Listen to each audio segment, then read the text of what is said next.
Развестись или все-таки ради детей сохранить семью? Попытаюсь ответить на этот вопрос. Дело в том, что существует 7 этапов семейной жизни. Первый этап– это страсть. Мы обожаем своего партнера. Лучше него никого не существует. Медовый месяц, конфетно-букетный период. И все идеально. Но наступает момент, что я устаю от него. Я хочу прогуляться в одиночестве, куда-нибудь поехать без него. И плавно переходим на второй этап– это насыщенность.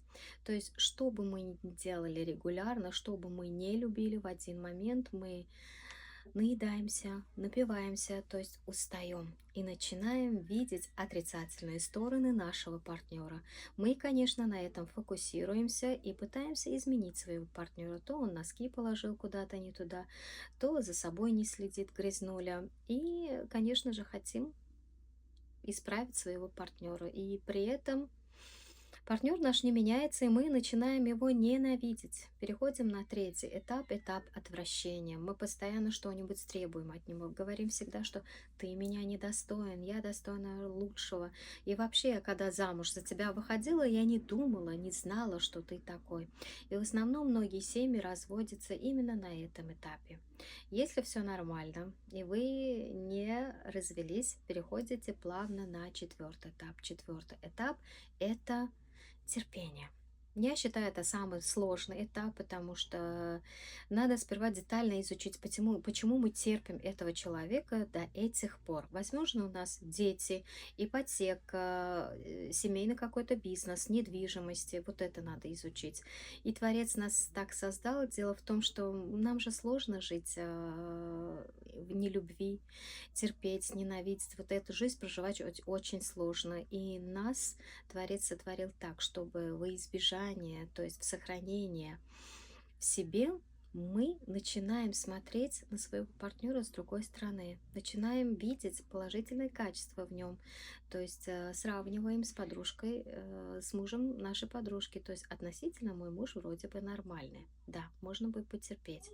И потихоньку вот этот момент может разбиться на три дороги, то есть мы можем перекинуться на отвращение, то есть если мы постоянно терпим, мы опять ненавидим, или перейти вперед на этап дружбы, или же остаться в этот период. И я считаю, это очень сложно, потому что когда люди не живут единой душой, ни о чем не общаются, у них разные интересы и вообще ведут параллельный образ жизни, это, конечно, наши детки считывают и рождаются больные и неуспешные детки. Это самое страшное.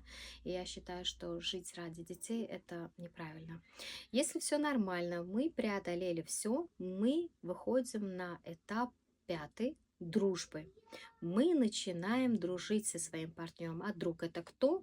Это с тем, кем нам интересно проводить время, с кем нам весело.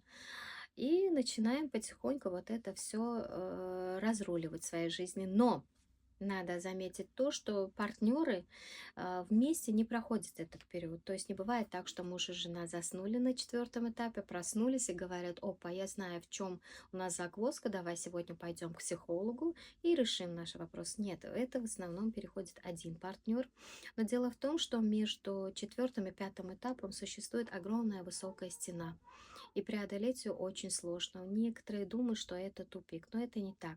Один партнер переходит, смотрит доброжелательно жить, ну, то есть на примере наших, допустим, мам, пап, дедушек, бабушек, жить в дружбе это классно. Ему становится одиноко, и он хочет через давление, через манипуляцию перетащить своего партнера.